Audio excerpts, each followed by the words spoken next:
यशोदा मैया आती है। अरे किससे बातें कर रहे हो? जैसे ही उद्धव जी पर नजर पड़ती है एक बार के लिए दौड़ती है, कन्हैया तू आ गया।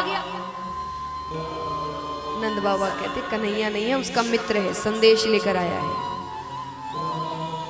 संदेश लेकर आया है।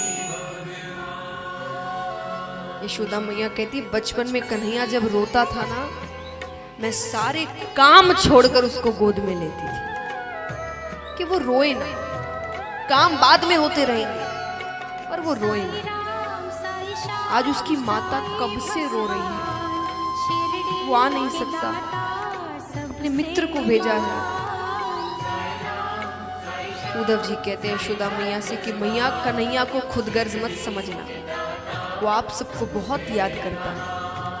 मैं जब यहाँ आ रहा था ना तो देवकी माता ने मुझसे कहा, देवकी माता ने यशोदा मैया से बातें करी थी जब कृष्ण वहाँ रह रहे थे कि वो क्या खाता है, कैसे रहता है।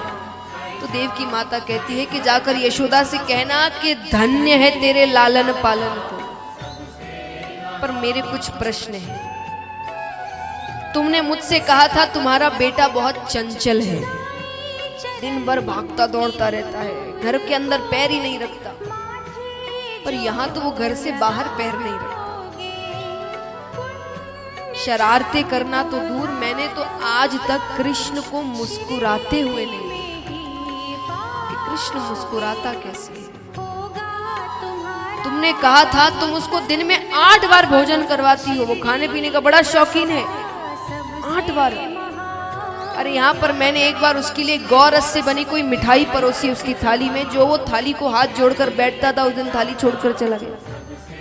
जाकर कहता है उद्धव देवकी माता से कहना मेरी थाली में गौरस से बनी कुछ भी चीज ना रखे, मुझे मेरी यशोदा मैया की याद आती है, मुझे मेरे ब्रज की याद आती है।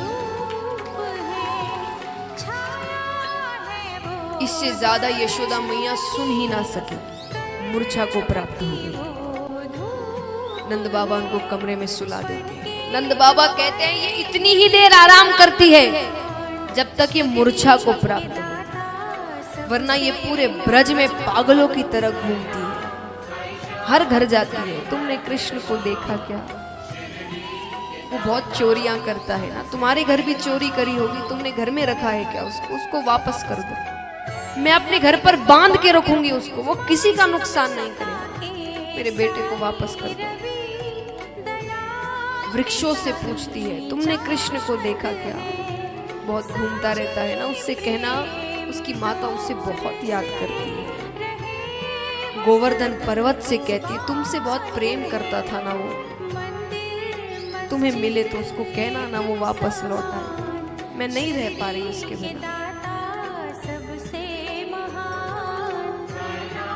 उद्धव जी को अपना काम याद आता है, क्या करने आए। उद्धव जी कहते बाबा आप बहुत सौभाग्यशाली है कि कृष्ण ने आपके यहाँ जन्म लिया, लेकिन वो किसी का बेटा नहीं है, वो परम पिता परमेश्वर भगवान विष्णु का अवतार है, वो भगवान है। आप ये रोना धोना छोड़िए, बेटा समझकर, अपना समझकर, वो भगवान है। आप ज्ञान मार्ग पर चल के भगवान को प्राप्त करिए ना, रोने धोने में कुछ नहीं रखा। नंद बाबा कहते मैंने तो तुम्हें कोई समझदार बालक समझा था, तुम तो बड़े साधारण से बालक निकले। क्या कहा तुमने? वो किसी का बेटा नहीं है, हमसे गलती हुई, हमने उसे बेटा कहा, वो भगवान है। रे भगवान के एक लक्षण नहीं है उसमें, भगवान सबका पेट भरते हैं। हम कहते हैं ना भगवान किसी को भूखा नहीं सोने देते, चींटी हो, व्यक्ति हो, पशु हो, हर किसी का पेट भरते हैं। तो जो सबका पेट भरता है, जिसके पास अन्न का भंडार है, वो भूख से कभी तड़प सकता है? क्यों तड़पेगा? उसके अन्न का भंडार रखा है। मैंने कृष्ण को भूख से बिलखते हुए देखा है, रोते हुए। जो सबका पेट भरता है वो खुद का पेट नहीं भर सकता। तुम कहते हो भगवान, भगवान कहते सत्य की राह पर चलो, कहते हैं कि नहीं? मेरा बेटा बात बात पर झूठ बोलता है, चोरी करता है, तुम कहते हो भगवान। और चलो तुम्हारी नजर में तो हमसे गलती हुई ना, हमने उसे बेटा कहा। भगवान से गलती हो सकती है? भगवान कभी कुछ गलत कर सकते हैं? उसने कितनी बार मुझको बाबा कहा, यशोदा को मैया कहा। अरे जब गोपियां कहती कि यशोदा मैया गोरी, नंद बाबा गोरे, बलदाऊ भैया गोरे, तू कहां से काल आ गया, तो इनका बेटा नहीं है, तो वो क्रोधित हो जाता, आकर कहता कि मैया कह दे जा मरीज है कि मैं तेरो छोरो। तुम कहते हो भगवान, और नंद बाबा कहते हैं और तुमको क्या लगा, तुम्हारा ये कहना कि वो भगवान है मेरी विरह वेदना कम कर देगा? सोचिए, आज नंद बाबा ने इतनी बड़ी बात कही है, अगर आप समझते इस बात को तो। नंद बाबा ने कहा तुम्हें क्या लगा कि अगर तुम मुझे ये बताओगे कि वो भगवान है तो मैं कम दुखी हो जाऊंगा? ये तुम्हारी गलत फहमी थी, क्योंकि तुमने आज मेरी विरह वेदना और बढ़ा दी। क्यों? आज तक मैं सोच रहा था, मेरी नजर में तो कृष्ण सिर्फ मेरा बेटा था। मैंने सोचा मेरे बेटे ने मुझे त्याग दिया। बहुतों के बेटे होते हैं जो उनके माता पिता को छोड़ देते हैं, कोई वृद्धाश्रम भेज देता है, कोई खुद अलग हो जाता है, तो बहुत होते हैं ऐसे, दुनिया में देखते ही हैं। तो नंद बाबा ने सोचा कि मुझे भी लगा कि मेरे बेटे ने भी मुझे छोड़ दिया, कोई बात नहीं, भगवान तो है।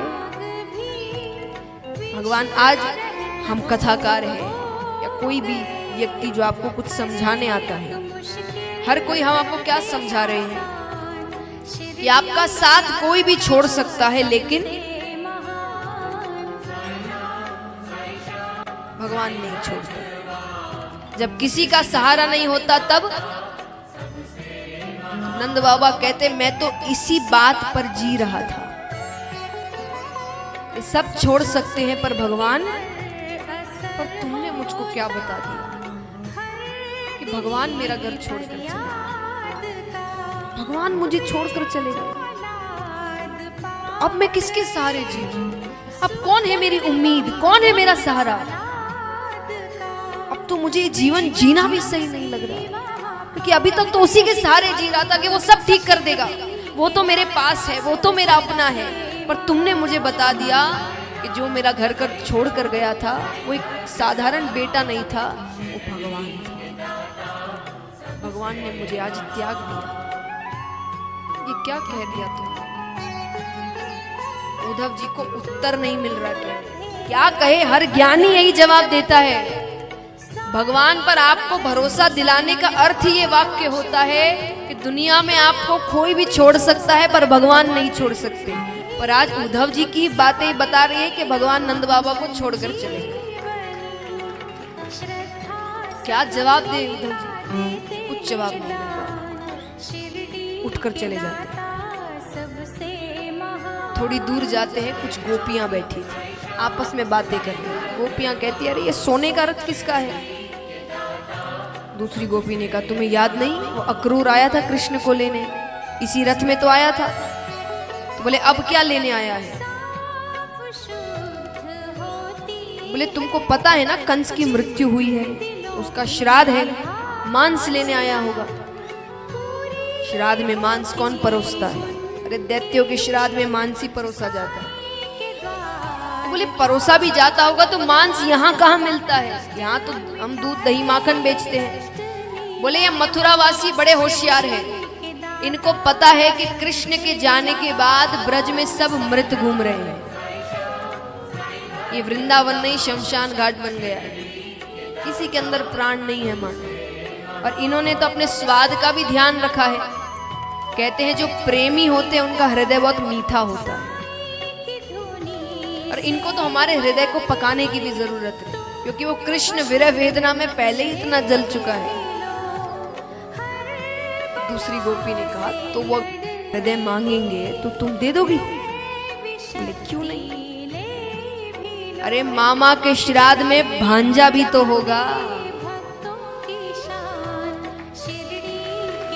सारे काम तो वही देख रहा होगा, वो दूर से देखकर पहचान जाएगा ये किस गोपी का हृदय है। हम उसे नहीं देख सकते, वो हमारे हृदय को ही देख लेगा। कि हम कितना तड़प रहे हैं उसकी याद में। कैसे भाव है गोपियों के। यही भाव मीराबाई के थे। मीराबाई, भगवान सबको पता है कि वो जब भजन गाती थी तब भगवान आ जाते थे। भगवान भी कभी परीक्षाएं लेते हैं। एक दिन मीराबाई भजन गाना शुरू करती है, भगवान नहीं है। वो गाए जा रही है, गाए जा रही है, रो रही है, पुकार रही है, भगवान नहीं आ रहे। पेड़ के नीचे बैठी थी, पेड़ पे कौवा बहुत आवाज कर रहा था। अब इतनी याद आ रही है उनको भगवान की और गुस्सा भी आ रहा है कि ये आज आ क्यों नहीं रही। तो मीराबाई उस कौवे से कहती है कि काढ़े कलेजो मैं धरू रे, कि काढ़े कलेजो मैं धरू रे, कागा तू ले जा।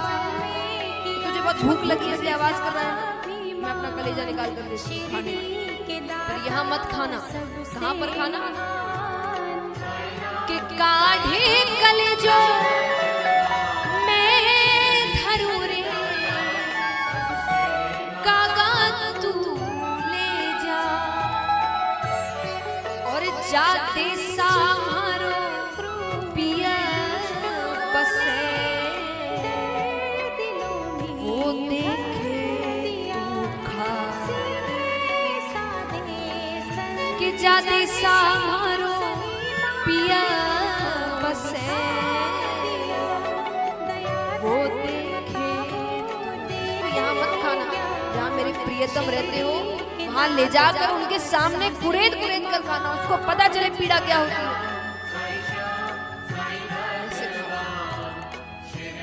उद्धव जी दिखते हैं सामने, उद्धव जी को आसन पर बैठाते हैं।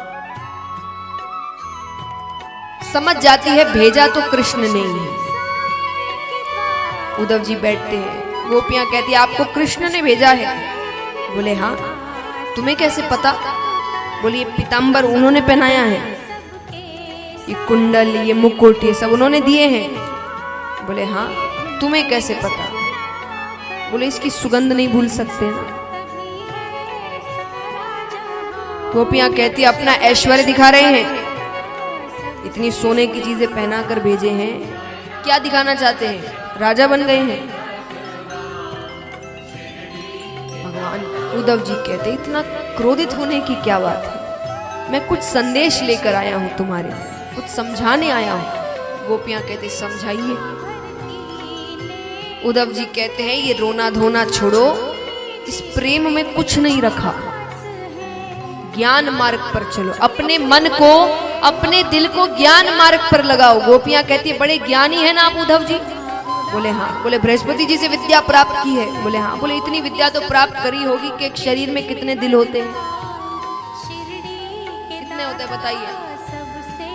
बोले वो तो कब का कृष्ण को दे दिया,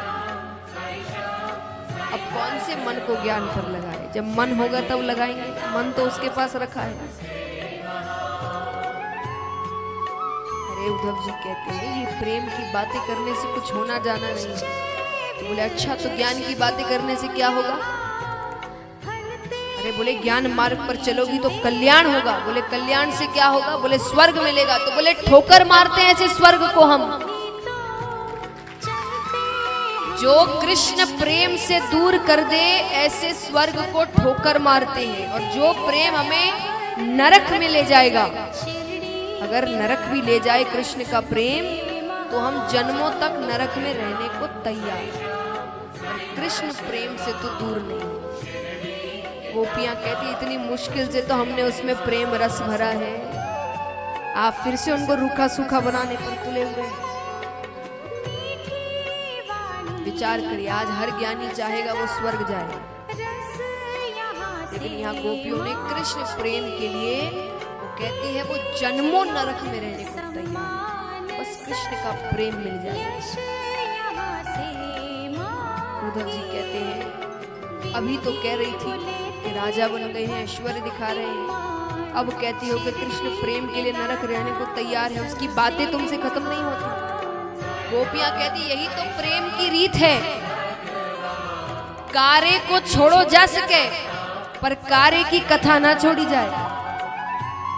यानी वो तो चला गया लेकिन उसकी बातें नहीं बंद कर सकते, उसकी बातें ही तो हमारे जीवन का आधार है, उसी से तो हम जीवित हैं।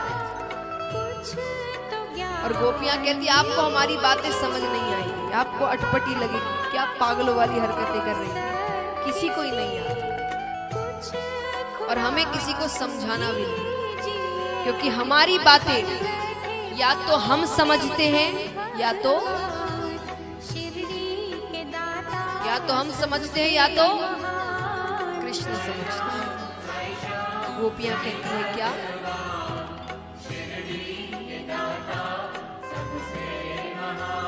मेरी लगी